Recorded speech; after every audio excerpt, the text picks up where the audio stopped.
Hey guys, Doug Marqueta here and welcome back to The Forge. For those who haven't heard of it, Forged in Fire is all about pushing the limits of bladesmithing. We've seen some incredibly talented smiths create weapons that are as beautiful as they are deadly. But as we all know, looks can be deceiving. A blade might look like a work of art, but can it withstand the pressure of a real-world scenario? That's where KEAL comes in. KEAL keep everyone alive. It's about making sure that the blades we create are not only sharp and strong but also reliable. Because at the end of the day, a blade that breaks in the heat of battle is more dangerous to its wielder than to their opponent.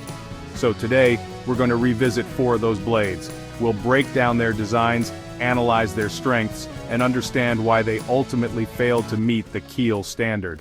Let's get started. This first blade, a double-edged straight sword, was a sight to behold. The smith who forged this weapon had a vision, a desire to create a sword that was both elegant and deadly. The craftsmanship was impeccable, the lines were clean, the balance was perfect, and the blade itself was razor-sharp. It moved through the air like a whisper, slicing through targets with ease. But then came the KEAL test. We put this sword through its paces, testing its edge retention, its durability, and its ability to withstand impact. It performed admirably in the initial tests, holding its edge and showing no signs of weakness. But then came the moment of truth, the bone test. Now the bone test is designed to simulate a real-world scenario where a blade might strike bone. It's a demanding test, one that separates the good blades from the great. And unfortunately, this sword just wasn't up to the task. As the blade struck the bone, a sickening crack echoed through the forge. The sword, once a thing of beauty, had snapped clean in two. The smith, visibly shaken, inspected the broken pieces, their face a mixture of disappointment and determination. The steel, while expertly tempered, had a hidden flaw, a point of weakness that revealed itself under extreme stress. It's a reminder that even the most skilled smiths can fall prey to the unpredictable nature of metal. Now let's move on to our next blade, a formidable axe that almost took home the championship.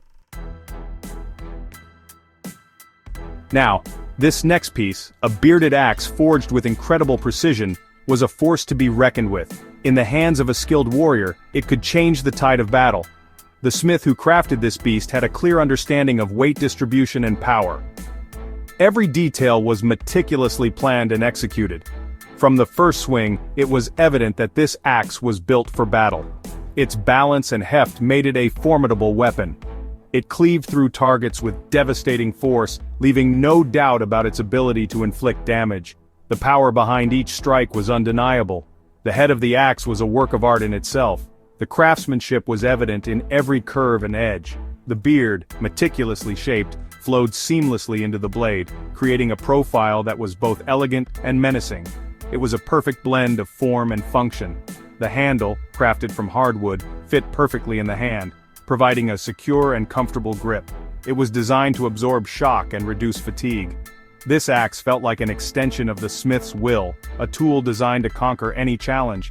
It was more than just a weapon, it was a masterpiece. It excelled in the chopping and slicing tests, effortlessly cleaving through thick branches and even a simulated wooden shield. Its versatility was unmatched. The edge retention was superb, requiring minimal sharpening throughout the competition. It held its edge even after rigorous use. The judges, myself included, were impressed by the axe's power and craftsmanship. It stood out among the competition. It seemed like this axe was destined for greatness, a true champion in the making. Its potential was undeniable. But then came the crushing blow. Literally, the moment of truth arrived. The final test for this axe was the impact test, where the blade is subjected to a series of controlled blows to assess its resilience. This test would reveal any hidden weaknesses. This is where hidden flaws like stress fractures or improper tempering are often revealed, the true test of its durability. And unfortunately, this axe had a secret it couldn't hide. The pressure was too much. As the hydraulic press came down on the axe's head, a network of cracks spread across the surface like a spider web. The integrity of the blade was compromised. The once mighty blade had become brittle, unable to withstand the immense pressure.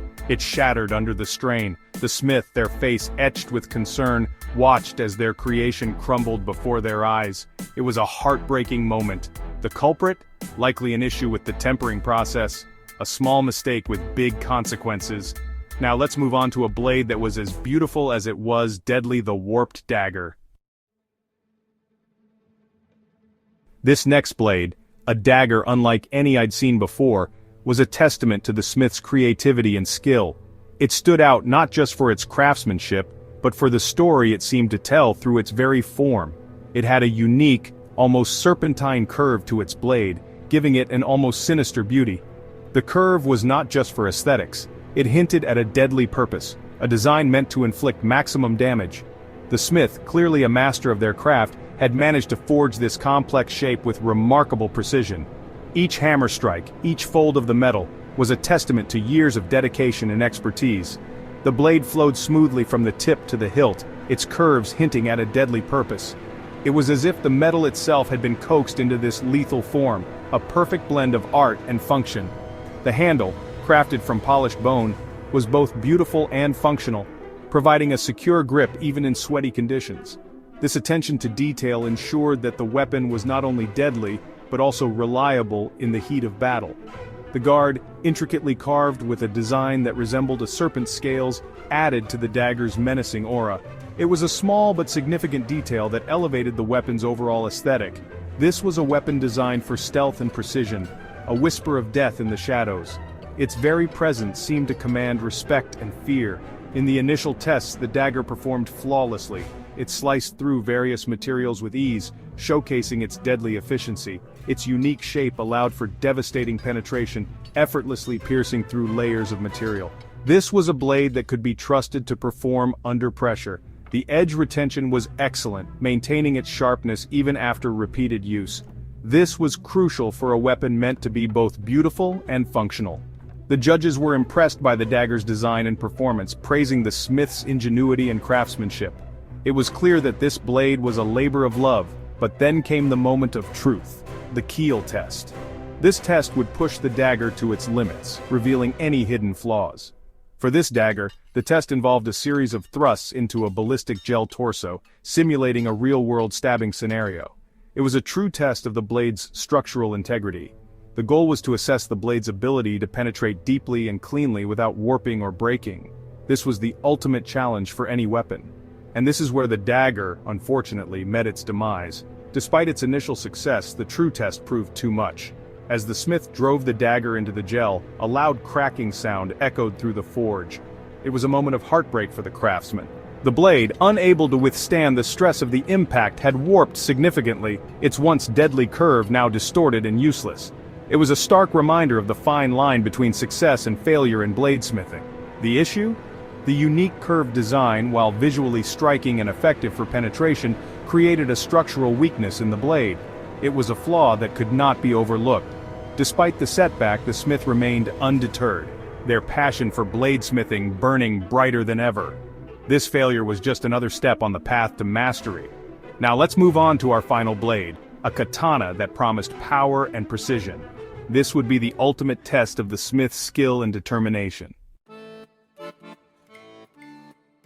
This final blade, a katana forged with an air of tradition and respect, was a sight to behold. Its very presence commanded attention, a silent testament to the skill and dedication of its creator. The smith who crafted this weapon understood the legacy they were carrying on, the centuries of tradition embedded in every curve and angle. Each hammer strike, each fold of the steel, was a tribute to the masters who came before. The blade, polished to a mirror sheen, reflected the smith's dedication and skill. It was more than just a tool. It was a reflection of the smith's soul, a piece of their very essence forged into steel. It was evident that this katana was more than just a weapon. It was a work of art, a testament to the enduring spirit of the samurai. Each detail, from the blade to the handle, spoke of a deep respect for the craft. The handle, wrapped in traditional ito and adorned with a beautifully crafted minuki, felt comfortable and balanced in the hand. It was designed not just for function, but for the warrior's connection to their weapon. The suba, or handguard, featured an intricate design that spoke of strength and resilience. It was a small but significant part of the katana, offering protection and adding to its overall beauty. This katana was a testament to the smith's deep understanding of Japanese swordsmithing, a harmonious blend of beauty and functionality. Every element was meticulously crafted to ensure both performance and aesthetic appeal. In the cutting tests, the katana performed flawlessly. Its edge was keen, its balance perfect, slicing through targets with an almost effortless grace. Its razor-sharp edge sliced through bamboo mats and rolled tatami with effortless grace. Each cut was clean and precise, a testament to the blade's exceptional craftsmanship. The blade, expertly tempered, held its edge beautifully, requiring minimal attention throughout the competition. It was clear that this katana was built to withstand the rigors of battle. The judges, myself included, were impressed by the katana's performance and the smith's obvious skill. It was a blade that honored the traditions of the past while standing strong in the present. But then came the final test, the one that would determine whether this katana was truly worthy of its legacy: the KEAL test. The atmosphere was tense, the air thick with anticipation. For this katana, the test involved a series of powerful cuts against a specially designed target that simulated human flesh and bone. It was the ultimate challenge, pushing the blade to its limits. As the smith delivered a powerful overhead strike, a sound that no bladesmith wants to hear rang through the forge, the unmistakable sound of metal cracking. It was a moment of heartbreak and revelation. A hairline fracture, barely visible to the naked eye, had appeared near the katana's edge. This tiny flaw had compromised the blade's integrity at the most crucial moment. The culprit, likely a microscopic flaw in the steel itself, a hidden weakness that revealed itself under the immense stress of the KEAL test. It was a stark reminder of the unpredictable nature of forging. Despite the setback, the smith remained undeterred, their passion for their craft undimmed. They knew that every failure was a lesson, every flaw an opportunity to improve. And that's the essence of Forged in Fire. To never stop learning, to never give up, and to always strive for perfection, knowing that the journey is just as important as the destination. The spirit of the forge lives on in every blade, every strike, and every smith who dares to dream. So, there you have it. 4 epic blades that, despite their craftsmanship and beauty, couldn't quite KEAL. It's a reminder that in the world of bladesmithing, looks aren't everything. A blade might be a work of art, but if it can't hold up under pressure, it's more dangerous to its wielder than to their opponent. Now I want to hear from you. What are some of your favorite blades from Forged in Fire? Let me know in the comments below. And don't forget to like, subscribe, and hit that notification bell so you don't miss out on any future Forged in Fire content. Until next time, stay sharp.